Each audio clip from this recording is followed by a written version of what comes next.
I am currently working on my first 3D game ever, which is a retro-styled Mailman simulator. In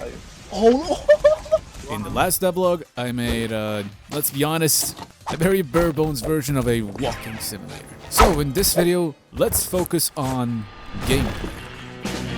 Gameplay is one of the most important aspects of a game, and looking at some text, running across the entire map, and then repeating that process again and again isn't exactly the most innovative game design ever. So let's completely redo the mail system.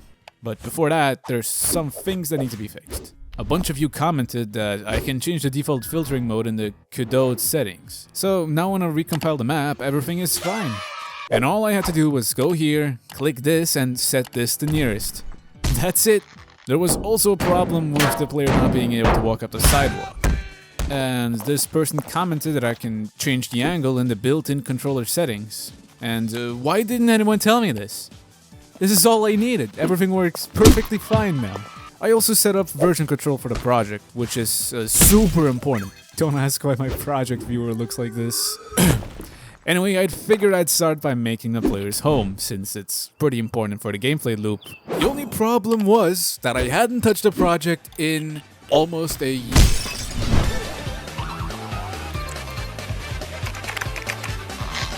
Nevertheless, I scrapped up a few textures from 3 sites and put together a basic layout for the house. That's pretty much all I did.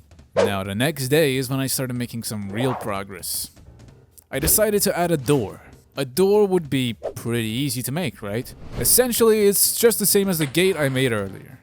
Well, for some deranged reason, I decided that the handle needs to also go down when opening a door, like in real life.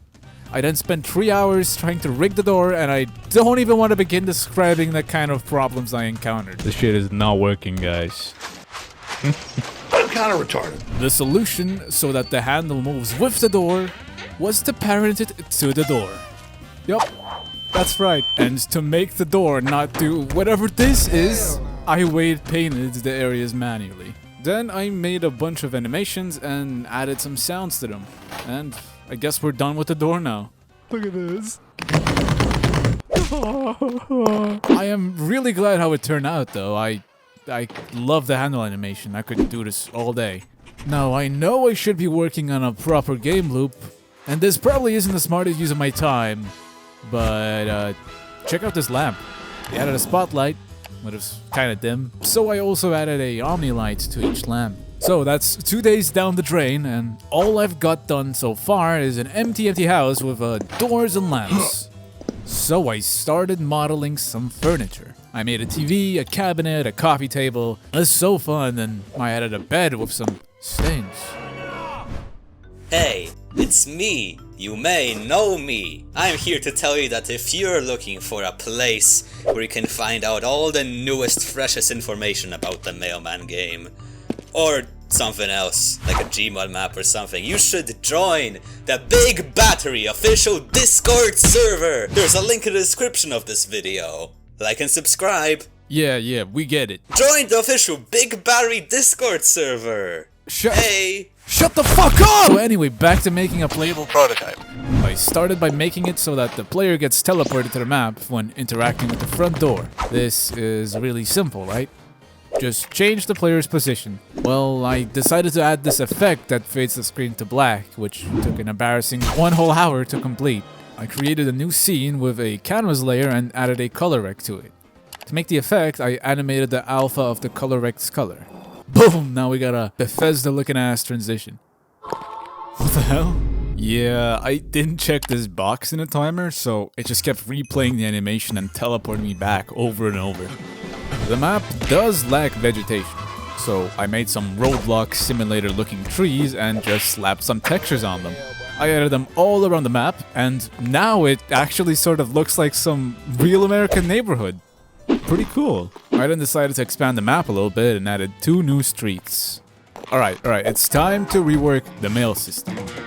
And I started thinking about how much information the player should actually have. Should everything be displayed on the UI? Of course not. That's all just placeholders for testing.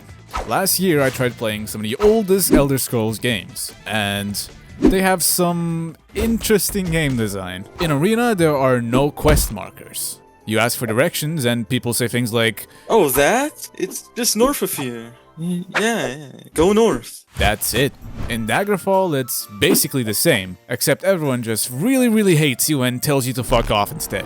Oh, you're looking for something? Of course I know where that is, but I don't want to tell the likes of you.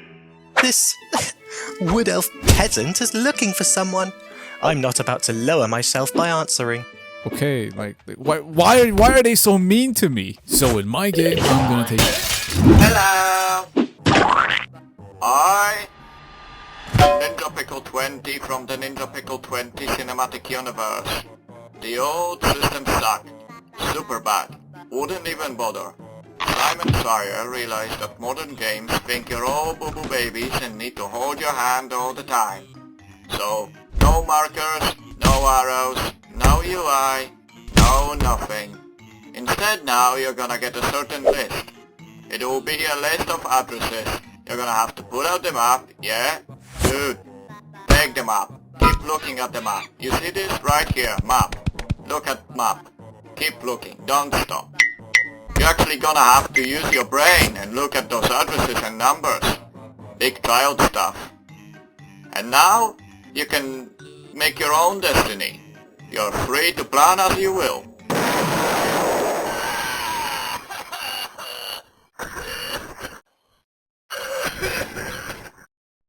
Hello, I'm Ninja Pickle 21 from the Ninja Pickle 21 cinematic universe. Of course, big, sexy, muscular, smart, assertive, extravagant, nonchalant, handsome Simon Sawyer made it that way as a creative decision, not because he can't do it or is too lazy to figure it out. Yeah, I kind of got bored of that, so I decided to add more polish to the game. I decided to make a little cutscene when the game starts. I added a new camera with an animation player and animated a wake-up sequence. I modeled and added this alarm clock that wakes you up, and it won't stop ringing until you turn it off. I added some yawns and grunts together with some cloth ruffle sounds, and look at this.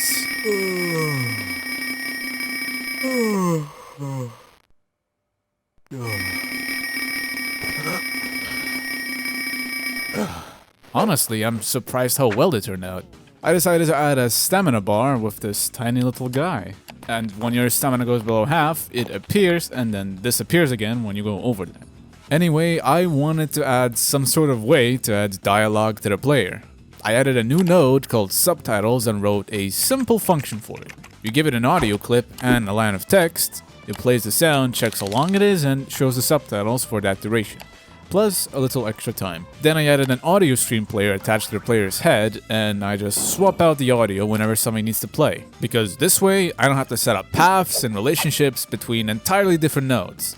Because anything can trigger these voice lines. And it actually works. I might be a genius. Oh, I had a terrible dream.